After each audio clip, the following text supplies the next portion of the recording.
வணக்கம் மக்களே, வாங்க டிஎன்பிஎஸ்சி குரூப் 4ல் கேட்ட ஒரு இன்ட்ரெஸ்டிங்கான சம் பார்க்கலாம். இது வந்து ஒரு ஆவரேஜ் சம். ஓகேங்களா? சம் என்னன்னு பாருங்கள். 25 ஸ்டூடெண்ட்டோட சராசரி மதிப்பெண் வந்து 78.4ன்னு சொல்லியிருக்காங்க. ஓகேங்களா? நெக்ஸ்ட் என்ன சொல்லியிருக்காங்கன்னா, அந்த மதிப்பெண் ஸ்கோர் இருக்குல்ல, அது வந்து 96 வந்து தவறுதலாக 69 மாறி இருக்குன்னு சொல்லியிருக்காங்க. ஓகேங்களா? அப்போது அந்த மதிப்பெண்களுக்கான சராசரியை தான் அவங்க கேட்குறாங்க. ஓகேங்களா? இந்த மாதிரி ஆவரேஜ் சம் இந்த மாடலில் வந்துச்சுன்னா நான் ஒரு ஷார்ட்கட் சொல்கிறேன், அதை ஞாபகம் வச்சுக்கோங்க. மொத்தம் இதில் 3 ஸ்டெப்பு நீங்கள் ஃபாலோ பண்ணணும். கரெக்டாக அந்த 3 ஸ்டெப் போட்டிங்கன்னா உங்களுக்கு ஈஸியாக ஆன்சர் கிடச்சிடும். ஓகேங்களா? ஃபஸ்ட்டு ஸ்டெப் சொல்கிறேன், என்ன பண்ணணும்னு கேளுங்க. அவங்க கொடுத்துருக்காங்களா, 25 ஸ்டூடெண்ட்டோட சராசரி கொடுத்துருக்காங்களா, இது ரெண்டுத்தையும் மல்டிப்ளை பண்ணிக்கோங்க.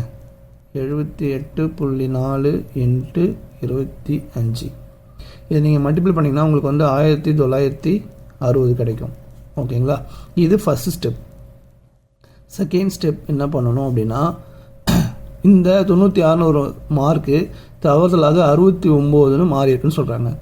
அப்போ நீங்கள் என்ன பண்ணணும், இது வந்து கரெக்டான மார்க்கு, இது வந்து தவறுதலான மார்க்கு.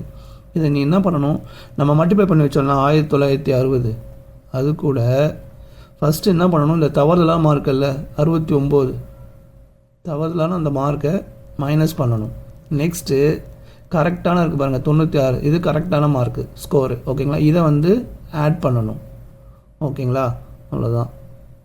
இப்போது 1960லேருந்து 69 மைனஸ் பண்ணிவிட்டு 96 நீங்கள் ஆட் பண்ணிங்கன்னா 1987 கிடைக்கும்.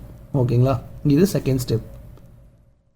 தேர்ட் ஸ்டெப் என்ன பண்ணணும் அப்படின்னா, நம்மளுக்கு கிடைச்சில்ல 1987, இதை வந்து மொத்தம் எத்தனை ஸ்டூடெண்ட் இருக்காங்க, 25 ஸ்டூடெண்ட்டில் 25ஆல் வகுக்கணும். ஸோ 25ஆல் டிவைட் பண்ணிங்கன்னா உங்களுக்கு கரெக்டான ஆன்சர் கிடச்சிடும். 79.48. இதுதான் இதோட கரெக்டான ஆன்சர். இதுதான் வந்து மதிப்பெண்களுக்கான சராசரி. ஓகேங்களா? ஸோ இந்த மாடலில் சம்மு கேட்டாங்கன்னா இந்த 3 ஸ்டெப்பை ஃபாலோ பண்ணி ஈஸியாக சால்வ் பண்ணிடுங்க. ஓகேங்களா? யாரெல்லாம் டிஎன்பிஎஸ்சி குரூப் 4ல் இந்த சம்முக்கு கரெக்டாக ஆன்சர் பண்ணிங்கன்னு கமெண்ட்டில் சொல்லுங்கள். இந்த வீடியோ உங்களுக்கு பிடிச்சிருந்தா லைக் பண்ணுங்கள், கமெண்ட் பண்ணுங்கள், மறக்காமல் உங்கள் ஃப்ரெண்ட்ஸ்லாம் ஷேர் பண்ணுங்கள். நன்றி மக்களே.